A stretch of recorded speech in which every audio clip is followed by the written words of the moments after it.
I'm Adam, I'm the owner of Futureantiques. We specialize in mid-century modern furniture. We are in Italy, in beautiful town, Poliasco. It's noisy, but we'll try to make a short video about CESCA chairs. I would like to tell you how to recognize a real CESCA chair from cheap knockoffs, how to invest in them, how to buy the good version and not the cheap reproduction. We'll also talk a little bit about technical differences between them and how they're made, who designed them and what is so genius about them. The chairs were designed by Marcel Breuer in 1928. Marcel Breuer designed the chair as B32, this is the version without armrests, and B64, this is the version with armrests. The story goes that he looked at his bike, he looked at the handles, and he thought, okay, I could use tubular steel. And he actually worked with tubular steel earlier while making Vasily chair. Of course, he needed a manufacturer. And Michael Tonet, who had many factories back then in Europe, decided to manufacture the chair starting in 1928. And then came a genius Italian entrepreneur, Dino Gavina. And he asked Marcel Breuer for the rights to make those chairs and named them after Marcel Breuer's daughter, Francesca. And the name CESCA comes from her. So we are in 1950s. This is probably the version from the early 50s. Dino Gavina starts manufacturing them in Bologna.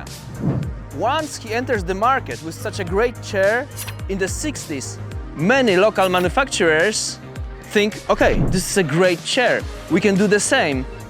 Unfortunately, the rights were not patented. So back then in Italy, almost everybody could have manufactured CESCA chairs.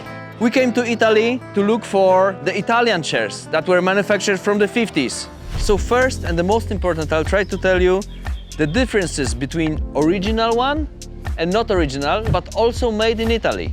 This chair comes from Gavina and it was made in probably late 60s. And this was made maybe in late 70s. How to look for original one, the ones that cost $1,500, sometimes even more. Of course, we look for the sticker, and it's easy. The stickers are usually underneath here, sometimes on the side. The earlier chairs from 50s had only a sticker here.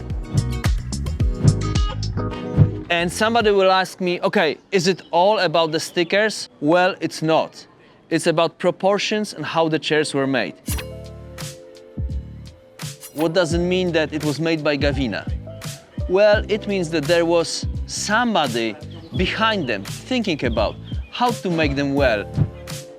Another significant difference is the wood. As you can see, this seat perfectly curves down here. And this, not really. Also look at the armrests. This end, right where the tubular steel ends, this not.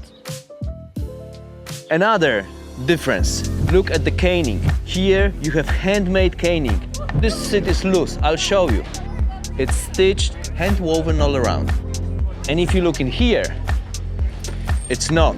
To make caning like this, each point, it's tremendous amount of work. When the chairs get older, you would not be able to distinguish between original and not original ones. The caning ages the same way.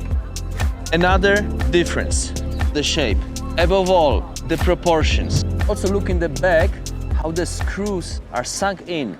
You will see that all the screws are perfectly fitting in within the shape of the tubular steel. It's very hard to manufacture it that way. This is easy way.